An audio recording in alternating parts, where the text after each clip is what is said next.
Schmidt et son compagnon Grau ont réussi l'ascension du mont Valberg, surmontant le lac Tegern avec leur ballon de foot géant. Ils pourraient jouir de leur exploit sportif. Ils pourraient se récompenser eux-mêmes de leur incroyable effort physique en s'offrant une longue pause. Mais ils ne tiennent pas en place. Ce sont des athlètes ambitieux. Ils veulent la gloire, les honneurs et ainsi des revenus. Ils poursuivent leur chemin. Passent par Bad Heilbrunn, Kochel, Kesselberg, Walchensee pour aller à Mittenwald, en Bavière. Le 16 juin 1933, à Stegar.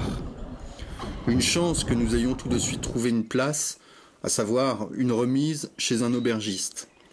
Nous devons vite aller nous protéger, car le ballon n'est pas du tout en bon état. Il ne supporte plus l'eau. Il aurait besoin d'être repeint.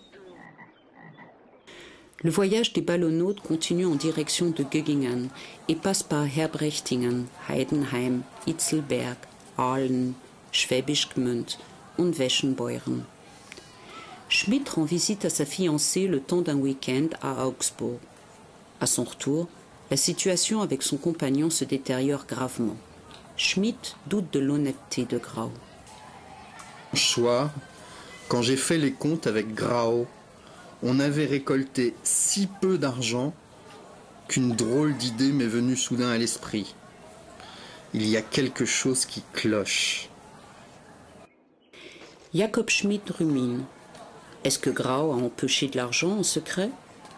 Ou bien est-ce Schmidt qui cherche désespérément un bouc émissaire pour calmer sa colère, parce qu'il est énervé, car le voyage est un échec financier et loin de l'idée qu'ils en avaient?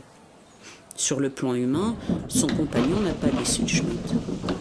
Cette amitié entre deux hommes est-elle donc intéressée? Pour oublier que l'on est au chômage et pour accumuler les exploits sportifs? Les doutes de Schmidt à l'égard de son camarade sont plus forts que sa confiance. C'est à Stuttgart qu'ils en viennent à se quereller et à se séparer. Grau travaille vraiment mal. Je le lui reproche, mais il n'y a pas grand-chose à faire avec pareil têtu. C'est ainsi qu'on a eu le 30 juillet, le jour principal de la fête du sport, une dispute qui s'est terminée en bagarre. Résultat de l'affaire, Grau m'a laissé tomber. Je me retrouve de nouveau tout seul. Cela m'est déjà arrivé et c'est pourquoi je passe mon chemin sans pleurnicher sur la situation. Le voyage est très fatigant et déprimant, mais l'espoir, c'est la vie. Je suis à bout de force. J'ai trouvé refuge chez un paysan et la chance de rencontrer de nouveau des gens très bien. Du mou, des œufs, de la farine, du pain, voilà tout ce que des villageois m'ont apporté. Je me cuisine un bon petit souper. Aujourd'hui, dimanche, je fais une pause. Il faut à tout prix que je me repose vraiment. Demain, je reprends. Une montagne affreusement escarpée m'attend. Espérons que la chance sera de mon côté. Il est grand temps que j'arrive à Ellwangen pour me débarrasser de tous les sacs. Si cela est encore trop lourd, j'arracherai tout ce qui est à l'intérieur. Cela ne fera pas de mal étant donné que l'un des arceaux est presque complètement détruit. Je ne sais pas encore s'il tiendra le coup jusqu'à Ratisbonne. Rosenberg, le 14 août 1933. Le carnet de voyage prend fin sur ces mots et le ballon se brise. L'accident a lieu aux alentours d'Ellwangen, au bout de plus de 3000 km. Ce n'est pas possible de le réparer.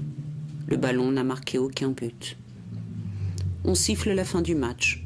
L'Allemagne a de toute façon tellement changé sous Hitler qu'elle n'a que faire des sportifs vagabonds. L'étrange voyage des ballonnautes avec leurs ballons de foot géants est terminé. Ne s'agissait-il que d'une thérapie pour s'occuper en ces temps de crise et de dépression économique? Ou l'enjeu était-il plus grand? La parade des randonneurs a-t-elle fait de la réclame pour le foot? Vers la fin, cette traversée de l'Allemagne prenait toujours plus les allures d'un road movie digne d'Hollywood. L'amour presque perdu puis retrouvé entre Jacob Schmidt et sa fiancée Rési. Deux hommes ambitieux, athlétiques et férus de sport, qui sont restés ensemble pour le meilleur et pour le pire, qui se précipitèrent du haut d'une montagne dans une mer de larmes, car l'un d'entre eux se croyait floué. Les ballonnautes Ces sportifs au ballon géant qui abritaient leur lit ont traversé plus de 2 fois l'Allemagne, de Ratisbonne au sud jusqu'à la Baltique, puis de nouveau jusqu'aux Alpes bavaroises, avant de bifurquer vers Stuttgart. Plus de 3000 kilomètres en tout, sans grand écho. Une performance athlétique réussie et pourtant un projet déchu, enfin apprécié à sa valeur avec 80 ans de retard. Il est clair aujourd'hui que le carnet de voyage est un document d'époque important. Il décrit de façon très personnelle, en mots et images, la prise de pouvoir d'Hitler et de ses partisans. Quelle était cette Allemagne d'alors qui se soumit en majorité et de plein gré à son Führer en 1933 ? Le carnet de voyage de Jacob Schmidt nous ouvre de nouvelles perspectives qui, par leur authenticité, éclairent cette période historique cruciale. Il devient ainsi une mise en garde à notre égard. Il nous incite également à ne pas répéter l'histoire.